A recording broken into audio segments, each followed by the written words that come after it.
When you're a kid, it doesn't matter if the shows you watch don't make sense. As long as it's fun, entertaining, that's all that really matters to you. But when you're an adult and you're watching kid shows again and they don't make sense, it's bothersome. Or at least it is to me. So, like, when I started watching Sesame Street again with my son, it actually really bothered me at first that suddenly they had this character that was a fairy, Abby Cadabby. And then I stopped and I said, whoa, hold on, wait a second. Sesame Street has always been populated by monsters, and an obsessively counting vampire lives down the street. So I shouldn't freak out about that. That being said, there are some shows that my kids watch that make absolutely no sense. And I may have had a beer, and I want to talk to you about them, because it's just wrong. So, have you seen Paw Patrol? So, Paw Patrol is a show in which there is a small town with maybe a dozen adults, and none of them know their butts from the trunks of their cars. They're incompetent or malicious, and the only person in the entire town that has any sense is a 10-year-old boy who somehow has unlimited funds and mutant dogs that can talk. Now, I say unlimited funds because this town has no police force, it has no infrastructure, it has no fire department. All it has is this boy and his dogs. And I say they're mutant dogs because they can talk, but within the world of Paw Patrol, no other animals talk.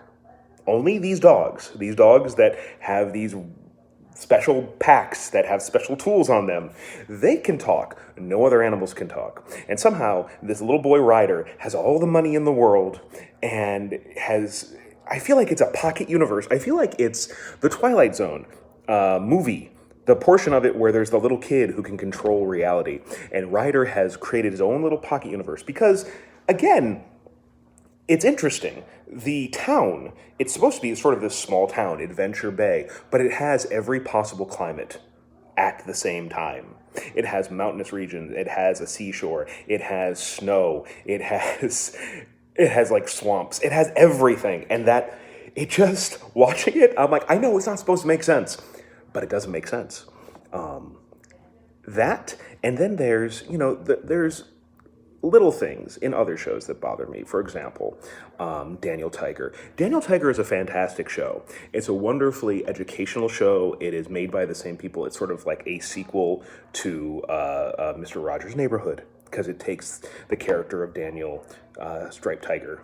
Is Daniel Striped Tiger? Daniel Tiger. And Daniel Tiger has a son, Daniel Tiger, who is the main character in this animated version. But it really bothered me when they did an episode about going to the potty. And I appreciate that. They're like, okay, you go to the potty, you wipe, you wash your hands, and that's great. Daniel Tiger doesn't wear pants. He's Donald Ducking it. It's just the top, there's no bottoms.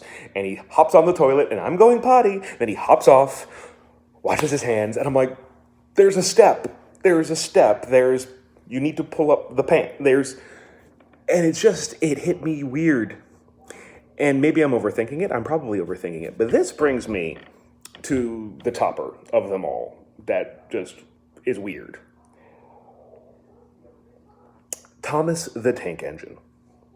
Now, we watched Shining Time Station as a kid. George Carlin introduced the videos of Thomas the Tank Engine. Thomas the Tank Engine is continuing to go to this day. It's CGI now. All things are CGI now.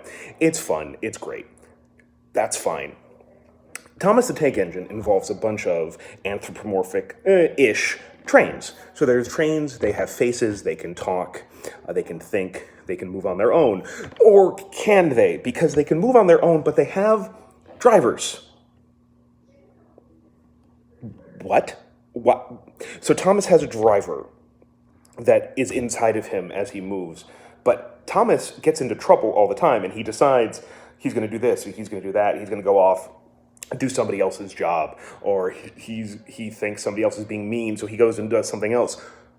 And yet, he has a driver. Doesn't the driver make the decisions?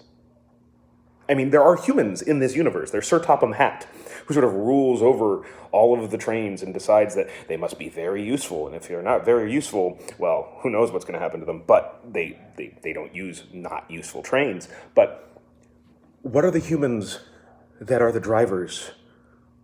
What are they? Because I don't think they're human.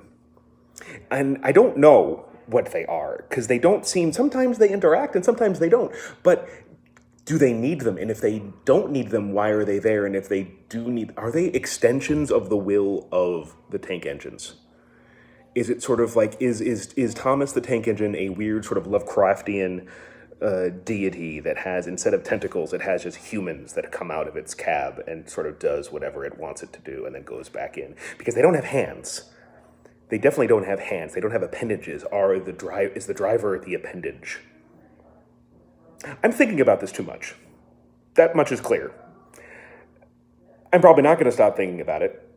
But now that you're thinking about it, is there any other weird kid show that, like, there's internal logic, and then there's when the internal logic falls apart. And that's really what just hits me at the wrong spot. And I'm just like, I don't know what's happening. This is concerning, and I'm thinking about it late at night while drinking a beer. Maybe I shouldn't be, but I'm going to continue doing that. Anyway, it's 7:43, and what is the date? I should know that. They all run together. It's 7:43 on March 23rd. This is the Morse code. I am Chris Morse, and I will see you tomorrow.